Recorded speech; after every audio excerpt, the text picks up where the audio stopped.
Make every night a wonderful journey, no matter where you are. Good night, sweet dreams. The first story, the Friday ad. I know this will probably not get read, and even if it does, you don't have to believe me. I'm writing this merely for myself as a way of keeping my own sanity. So it was sometime in April last year that I first started applying for jobs to fund my university studies.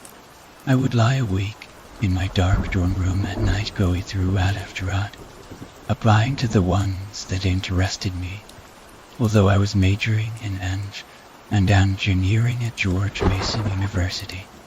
Any sort of work with a little income to help my studies was fine. After all, beggars can't be choosers. Days and nights went by still with the same response. Sorry, unfortunately your CV does not match our criteria, or the job you have applied for has already been filled. In the midst of an economic depression, I began to wonder if I was ever going to get a reply. With this in mind, I decided to do something I never thought of previously, and instead of online applications, I started looking at ads in local newspapers and notice boards in town. One morning in early May, I was out in town with a few friends going for a nice drink after a hard day of tedious lecturing. It was Friday, and we were all relieved that the weekend had arrived. On the way to the CA, I noticed a newspaper on an empty bench by the sidewalk. I wanted to know the football fixtures for the weekend, so I picked it up and looked at the sports section. Although looking for jobs had almost completely left my mind by then, I decided to have a quick glance at the job vacancies section for the hell of it. As I skimmed through the ads, I happened to stumble across a particular ad that did catch my eye. It read, "Discreet assistance required. Meet outside Virginia Square Metro Station at 13. Zara May 4th for more information on what will be required." The colors of the ad and clarity seemed to be blurred and out of line, but I simply put this down to the printing press and technical faults. Yet it stood out. Intrigued, I took a mental note. As I turned to join my friends after casting aside the paper, a glimpse of the words, 7-year-old girl missing, caught the corner of my eye, but I merely ignored it as it had no concern to my welfare. Fractals make me happy. I went back to my dorm that evening thinking about the ad I'd seen earlier and questioned its legitimacy. The way it was written was very profound. What did it mean by discreet assistance? May 4th was tomorrow, Saturday. Tired from lectures, I decided to hit the second sleep on whether to go to the station tomorrow, awakened by my roommate Liam. It was midday, and the only sleep I had gotten only lasted for an hour or so. Liam woke me up saying I had been screaming in my sleep. The strange thing is, I have no recollection of having any dreams that night. Just a void blackness in my mind. The ad had been on my mind all night, and in order to conquer its enigma, I hopped on the bus to take the short journey down to the station. Thankfully, outside the station there happened to be many people, and this did give me some assurance. I would never have done this if it wasn't in broad daylight and busy. As the clock struck precisely 1300, a harsh but soft voice whispered in my ear, a voice that contradicted itself in its very nature. I couldn't explain it. It was as if his soul had been sucked from him, and his lifeless words were creeping into my eardrums. My heart sank, and I soon realized I should never have done this. He uttered the words, "Come, there is much to be learned. You may call me the professor." I had no intention of doing so, and had no idea by what he meant. As I turned to face the mystery man, I blacked out writing now. It was as if the sound of his voice and its frequency caused my brain to shut down unwillingly. I awoke to the strong smell of antiseptics and sterile equipment. The walls were painted white, but with hints of ruptured plaster towards the top. The lights flickered above me as my vision finally began to clarify, and the sound of footsteps echoed down the hard marble floor towards me. To my dismay, I had been restrained by leather straps, and my freedom to move had gone. This feeling of utter hopelessness overwhelmed me. I had no idea of what had happened to me. I started to panic, and tears started streaming down my face. Visions of my family were vivid in my mind. How I wished I could be with them now. No, safe and secure. Now, there is nothing to worry about. Trust me, you are doing a big favor to mankind by being here, said the professor. It was then when I finally realized the appearance of my nightmare, dressed in a white cloak, with the look of a surgeon or scientist. He had deep-set, cold, heartless eyes which flickered, darting unintentionally from side to side. The most prominent feature of all was a weird-looking mold-colored growth, somewhat like a tumor, on the right side of his forehead. Please, W, what is going on? Now let me go. I heard no reply. Suddenly a slight prickled through my body, starting from my left arm. I had been injected. It was around this time. Things started to get weirder. I could hear the screaming of a small girl down the hallway, sobbing and crying for her mother. At the same time she was laughing, or at least I thought she was. I couldn't quite make out the distinction. I started laughing myself. I couldn't help it. I literally let out a big laugh, although inside I felt completely dead and somber. What had this man done to me? He just watched over me, grinning at the outcome of his injection. This is a cruel world to be living in, my friend. In order to be true to your being, you need to smile. After this, all I heard of the professor was his crude voice reciting Bible verses and chillingly singing church hymns. He crouched over the bed in which I was strapped to and loomed over me, screeching verses of the fucking Bible directly into my ear. Do you believe in euthanasia, son of Adam? Huh? I replied, so freaked out I could barely make sense of anything. He took a gun out of a drawer by his surgeon utensils, cocked it, and placed it in my now unrestrained hand. He brought out the girl that had been screaming next door and stood her next to me. She was unwillingly smiling at what would ultimately be her death. Was this the assistance required of me? If you do this, you go free. However, the blood of this girl will forever be on your conscience and haunt your dreams.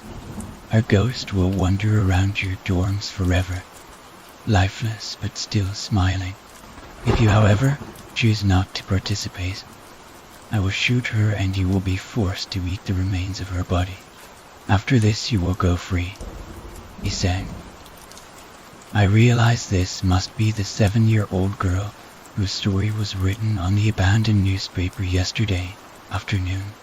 Not concerned with her welfare, I ignored her story and threw the paper aside. I was now deciding whether to shoot her in the head or eat her remains after the professor shoots her. Either way she would die. I wish I could spare everyone reading this past the next part of the story and completely skip it, but as I said at the start, in order to keep my sanity, I need to recite every part of the story. It's okay, the girl said. I am a hollow shell void of everything. There is no place on this earth that could be worse than this. The things this man has done to me should never happen to anyone. She sobs. The weird thing was, the girl was talking like an adult. The look you usually see in a child's eyes was completely taken. and she was practically begging to be shot by me.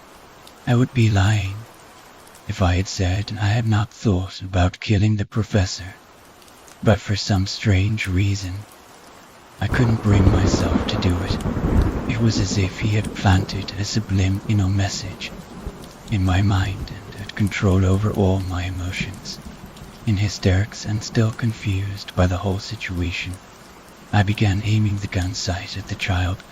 She was going to die either way, and although if it was him who shot her, I would have to eat her at Ed corpse, and that would haunt me far more than shooting her. Still laughing from the injection, I proceeded to bring myself to put a bullet in this little girl's brain. Whilst this was going, and I just became aware of this, the professor was filming everything on a JVC camcorder. The song Happy Together was also quietly getting louder leading up to its climax.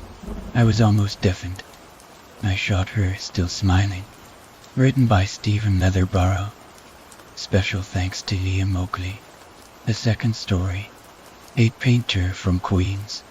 There's a bum what lives in our neighborhood in Queens. He used to beg for change, but one day he started painting. He went to a recycling center or some place like that and collected old paint cans.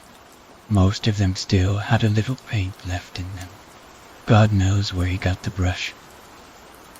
He started painting on whatever garbage he could find, cardboard, paper, or whatever provided a flat surface, and he was really good.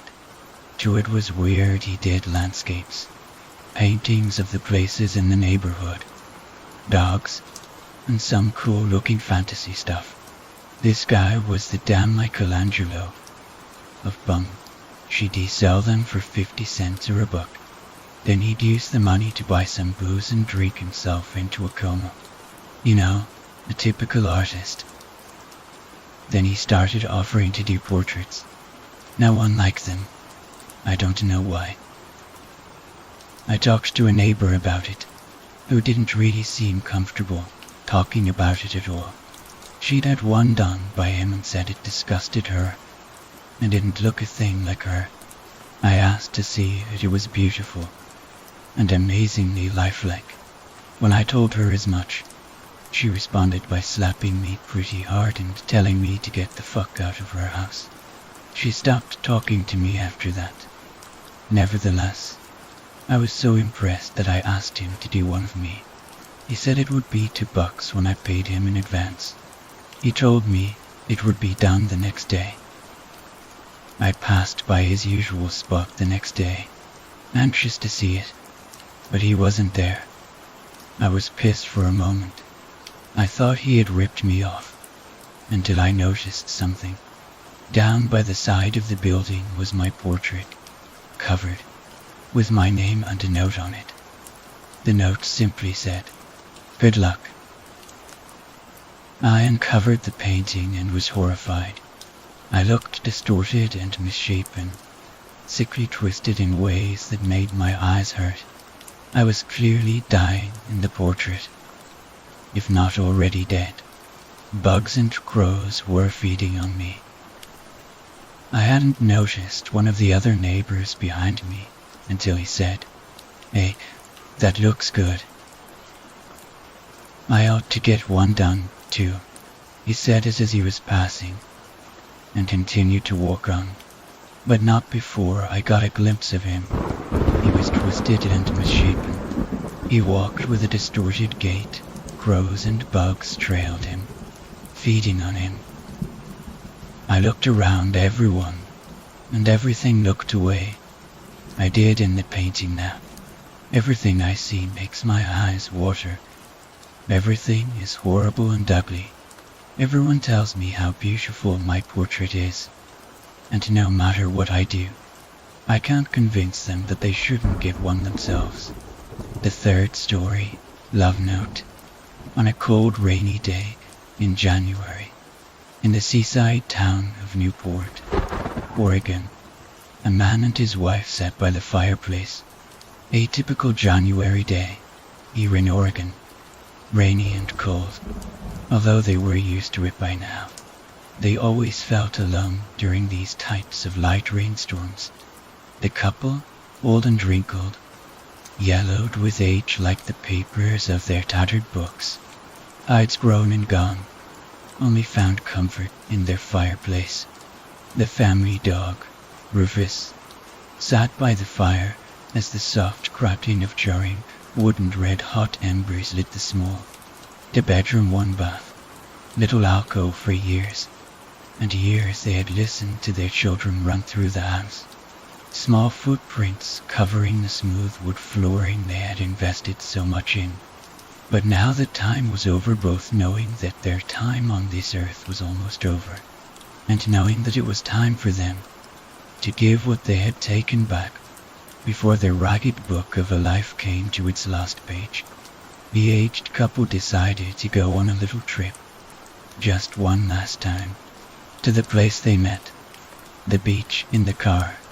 As usual, they didn't say much, both knowing where they were going, and both knowing how it was going to end. See, this couple wasn't the old, innocent, loving, elderly parents they've been drawn up as.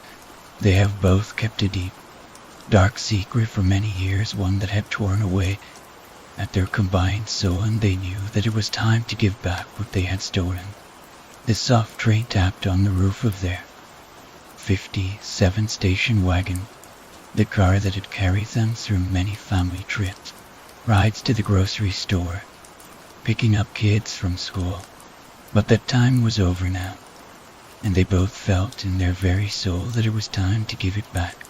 When they got to the beach, being old as they were, it took a bit to get out of the low-roofed car, walking to the end, where a certain rock, when moved, would show what they had hidden.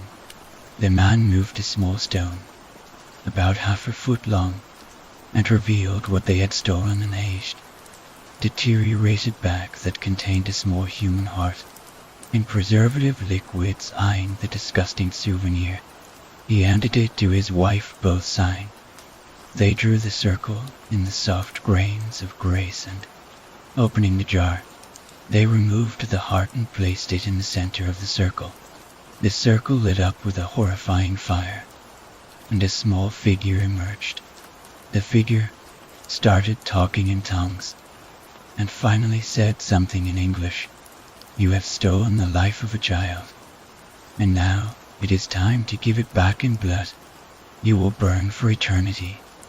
The couple shed one tear before being dragged into the abyss.